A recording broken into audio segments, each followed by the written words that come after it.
अस्सलाम वालेकुम dear student, welcome to I am chemist MD CAT lecture series को आगे लेकर चलते हैं। हमारे पास जो नेक्स्ट टॉपिक है that is analysis of a compound, empirical and molecular formula. ठीक है, अब हमारे पास कोई भी कंपाउंड गिवन है।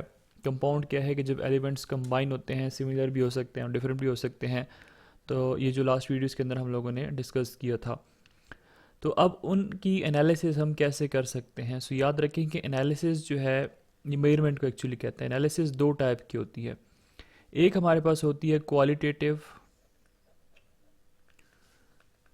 क्वालिटेटिव एनालिसिस, और दूसरी हमारे पास होती है क्वांटिटेटिव एनालिसिस। यहाँ पे लिख लेते हैं क्वांटिटेटिव एनालिसिस।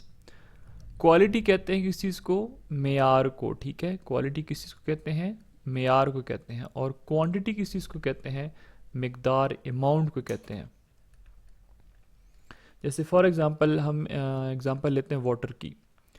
अब वाटर जो है, इसकी क्वांटिटेटिव एनालिसिस क्या होगी, मिकदार क्या होगी। हम लिखेंगे कि हाइड्रोजन रेशो ऑक्सीजन। हाइड्रोजन के कितने एटम्स हैं, 2 हैं। ऑक्सीजन के कितने एटम्स हैं, 1 है। तो ये हमारे पास जो होगी, this is the quantitative analysis. Qualitative क्या है कि इसके अंदर हाइड्रोजन मौजूद है और इसके अंदर हमारे पास क्या है, ऑक्सीजन मौजूद है। तो ये इसकी क्या हो जाएगी, this is the qualitative analysis. Hydrogen भी है और ऑक्सीजन भी है, कितना कितना है, मिकदार क्या है उसकी, वो क्या होगी, that would be a quantitative analysis. अब एम्पेरिकल और मॉलिक्यूलर फार्मूला क्या होते हैं, इसको हम बाद में डिस्कस करेंगे। यहाँ पे लिखा हुआ है, before we go into the details of empirical and molecular formula of a compound we should be interested to know the percentage of each element in the compound. कहता है कि हम एम्पेरिकल और मॉलिक्यूलर फार्मूला को detail में discuss करने पे जाने से पहले हमें ये पता होना चाहिए कि अगर आपके पास एक कंपाउंड है, उसके अंदर एलिमेंट्स हैं, ऑब्वियसली एलिमेंट से मिलकर ही कंपाउंड बना होगा, उनकी परसेंटेजेस कितनी हैं। ठीक है, हमें ये चीज़ फाइंड आउट करनी होती है सबसे पहले। जैसे हमारे पास फॉर एग्जांपल वाटर है। अब वाटर जो है that is composed of H2O। यहाँ पे हाइड्रोजन जो है वो 2 टाइम्स हैं, प्लस ऑक्सीजन कितने हैं, 1 टाइम है। तो अब हाइड्रोजन का जो मैस होता है दैट इज़ 1, 2 हाइड्रोजन है तो 1 मल्टीप्लाई बाय 2 हो जाएगा ना, और ऑक्सीजन का मैस होता है 16। तो ये कितना हो जाएगा, दैट वुड बी 16 प्लस 2, ये 2 हो जाएगा, plus 16, that would B 18 AMU। अब 18 जो है टोटल मैस है। अब ऑक्सीजन का मैस अगर आप फाइंड आउट करना चाह रहे हो तो ये आप लिखोगे 16 डिवाइड बाय 18 मल्टीप्लाई बाय 100। यहाँ से आप परसेंटेज फाइंड आउट कर रहे हो। क्या चीज़ फाइंड आउट कर रहे हो, percentage of each element find out कर रहे हो। तो 16 is the mass of oxygen, और टोटल जो हमारे पास मैस है वाटर का दैट इज़ 18।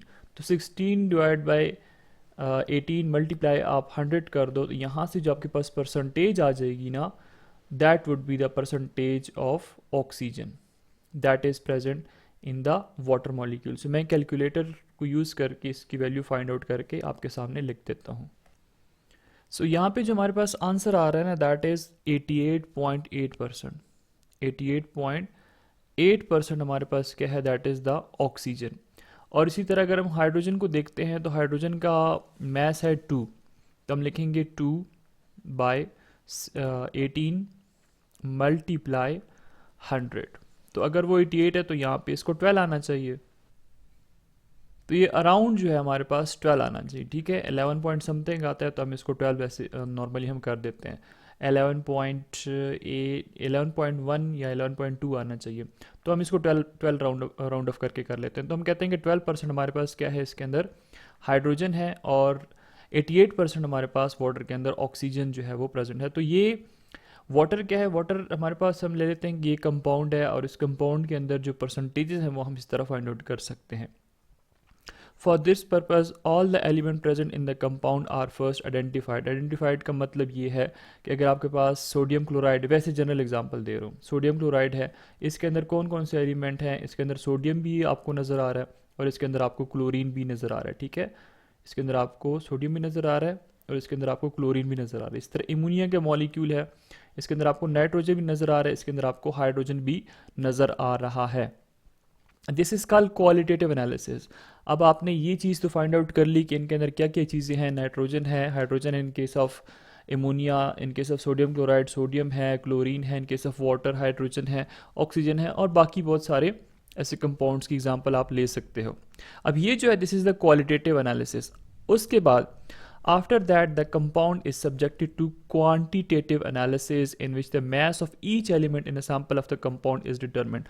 अब ये कुछ करने के बाद, क्वालिटेटिव एनालिसिस करने के बाद कहता है कि जो कंपाउंड है उसकी हम क्या करते हैं, क्वांटिटेटिव एनालिसिस करते हैं, उसका मिकदार, उसकी अमाउंट जो है उसको फाइंड आउट करते हैं कि कंपाउंड के अंदर कौन कौन से एलिमेंट है और उन सब का मैस जो है वो क्या है।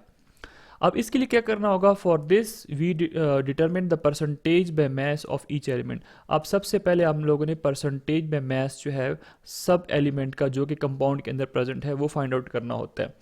The percentage of an element in a compound is the number of grams of that element present in 100 gram of the compound. अगर आपके पास टोटल जो कंपाउंड है वो 100 ग्राम है, अब आपके पास जो पर्टिकुलर एलिमेंट है, ठीक है, उसका अमाउंट अगर आप देखते हो, उसका जो अमाउंट है वो कितना प्रेजेंट है, 100 में से कितना प्रेजेंट है, तो वो इसकी क्या हो जाएगी, that would be percentage of an element. जैसे हमारे पास यहाँ पे एग्जांपल है, फार्मूला गिवन है, परसेंटेज ऑफ एन एलिमेंट को कैसे आप फाइंड आउट करते हो, मैस ऑफ द कंपाउंड, पूरे कंपाउंड का मैस लो, mass of the element in the compound, ठीक है, उस एक एलिमेंट का मैस कितना है उसको आपने मल्टीप्लाई बाय 100 कर देना। जैसे भी आपको मैंने वाटर वाली एग्जाम्पल दी है, ठीक है, इसी तरह एग्जांपल हम एक एमोनिया की चले ले लेते हैं, NH3। एमोनिया में अगर आप इसका फाइंड आउट करते हैं, नाइट्रोजन का एटॉमिक मैस नंबर मैस होता है 17 सॉरी, और हाइड्रोजन का होता है 2, तो ये हो जाएगा नाइट्रोजन 17 नहीं होता, नाइट्रोजन 14 होता है, nitrogen sorry I am so sorry, atomic mass जो है ना दैट इज़ 14, और हाइड्रोजन का कितना होता है 1.00 समथिंग होता है। 3 हाइड्रोजन है तो 3 मल्टीप्लाई बाय 1 3 हो जाएगा, तो ये हो जाएगा 14 plus 3 that would B 17 atomic mass unit. I think so hydrogen भी मैंने गलती से कुछ और बता दिया, मैं दोबारा से रिपीट कर देता हूँ। हाइड्रोजन, एक हाइड्रोजन जो होता है ना उसका मैस होता है 1.008, लेकिन कैलकुलेशन में हम इसको 1 लेते हैं। यहाँ पे कितने हाइड्रोजन हैं, 3 हैं, तो 3 को आपने 1 से मल्टीप्लाई कर देना, तो यू विल गेट आंसर 3। ये 14 जो है this is the mass for nitrogen atom. आप इसको पीरियोडिक टेबल में से देख सकते हो, नाइट्रोजन आपको इस फॉर्म में नज़र आएगा 7 और 14, ये एटॉमिक नंबर है और ये एटॉमिक मैस है। अब 14 प्लस 3 17 हो जाएगा। अब आप इसमें से नाइट्रोजन का परसेंटेज फाइंड आउट करते हो, percentage of an element for nitrogen. अब मैस ऑफ द कंपाउंड कितने हैं, दैट इज़ 17, और जो हमारे पास नाइट्रोजन है उसका कितना है 14, और मल्टीप्लाई बाय 100 आपने कर देना है, तो यहाँ से हमारे पास आंसर आ जाएगा। सो मैं अपना कैलकुलेटर लेके इसको फाइंड आउट करने की कोशिश करता हूँ। हम करेंगे 14 डिवाइड बाय 17 और इसको हम कर देंगे multiply by 100, so it is 82.3। हमारे पास कितना आ रहा है, दैट इज़ 82.3%। इसी तरह अगर हम फाइंड आउट करते हैं for the another element that is hydrogen, तो हाइड्रोजन का मैस कितना है यहाँ पे 3 मल्टीप्लाई बाय 1 3 है ना, सो 3 बाय टोटल कितना है मैं कंपाउंड 17, और इसको हम कर देंगे डिवाइड बाय 100, तो हम यहाँ पे लिखेंगे 3 divide by 17 multiply 100, so that is 17.64%। ठीक है, ये आपके पास क्या है, this is the percentage of hydrogen. तो ये आप लोगों ने इस तरह फाइंड आउट करना होता है किस चीज़ को, परसेंटेज ऑफ एन एलिमेंट। अब यहाँ पे हमारे पास एक एग्जांपल गिवन है, तो इस एग्जांपल को अगर हम करेंगे तो हमें और भी अच्छे से समझ आ जाएगी। 8.657 gram of a compound were decomposed into its element and gave 5.217 gram of carbon, 0.962 gram of hydrogen और 2.478 gram of oxygen. Calculate the percentage composition of the compound under study. कहता है कि आपके पास कोई एक कंपाउंड है, ठीक है, आपके पास कोई एक कंपाउंड है जिसका वेट कितना है, मैस कितना, सॉरी 8.657 ग्राम। अब कहता है कि इसकी डिकम्पोजिशन की गई, उसको तोड़ा गया, ठीक है, इनटू इट्स एलिमेंट, ठीक है। तोड़ने के बाद उसके एलिमेंट्स ऑब्वियसली अलग अलग हो जाएंगे। उनका मैस गिवन है 5.217 ग्राम कार्बन है, उसके अंदर 0.962 हाइड्रोजन है और इतना 2.478 ऑक्सीजन एटम मौजूद है इसके अंदर। Calculate the percentage. अब यहाँ से परसेंटेज आपने फाइंड आउट करनी है, तो ये परसेंटेज का फार्मूला आप अप्लाई कर दो। तो सबसे पहले परसेंटेज ऑफ कार्बन हम लोग फाइंड आउट करते हैं। तो percentage of carbon means mass of carbon और mass of the compound. Mass of the compound यहाँ पे कितना गिवन है आपको, 8.657 और उसके अंदर कार्बन कितना है 5.217, तो इसको आप मल्टीप्लाई बाय 100 कर दोगे, so you will get 60.28 answer. ये क्या है, this is the percentage of carbon. इसी तरह परसेंटेज ऑफ हाइड्रोजन कितनी है, वो गिवन है 0.962 ग्राम। टोटल जो मैस है वो कितना है 8.657 और मल्टीप्लाई बाय 100 करेंगे तो हमारे पास 11.1 आ जाएगा। और इसी तरह परसेंटेज ऑफ ऑक्सीजन जो है वो भी हमारे पास गिवन है, मैस गिवन है कितना 2.478 ग्राम, टोटल मैस इतना है, इसको आपने मल्टीप्लाई बाय 100 कर देना है, सो आपके पास आंसर जो आ जाएगा that is 28.62। The above result tell us that in 100 gram of the given compound there are 60.26 gram of carbon, 11.11 gram of hydrogen and 28.62 gram of oxygen। कहता है कि टोटल जो मैस है वो कितना है, अगर वो 100 ग्राम है तो 100 ग्राम में से 60.28 कार्बन है, 11.11 हाइड्रोजन है और 28.62 हमारे पास क्या है, ऑक्सीजन के ग्राम्स जो हैं वो प्रेजेंट हैं। Percentage composition of a compound can also be determined theoretically if we know the formula mass of the compound। कहता है कि अगर हम लोगों ने theoretically find out करना है percentage composition का, तो अगर हमारे पास mass given है compound का तो उससे हम find out कर सकते हैं। The following equation can be used for this purpose। Percentage of element is equal to mass of the element in 1 mole of the compound, formula mass of the compound और उसके बाद 100। तो ये आपके पास एक और तरीका भी है कि जिसके तहत आप परसेंटेज कंपोजिशन जो है वो फाइंड आउट कर सकते हो। शर्त ये है कि आपके पास फार्मूला मैथ्स जो है वो पता होना चाहिए आपको।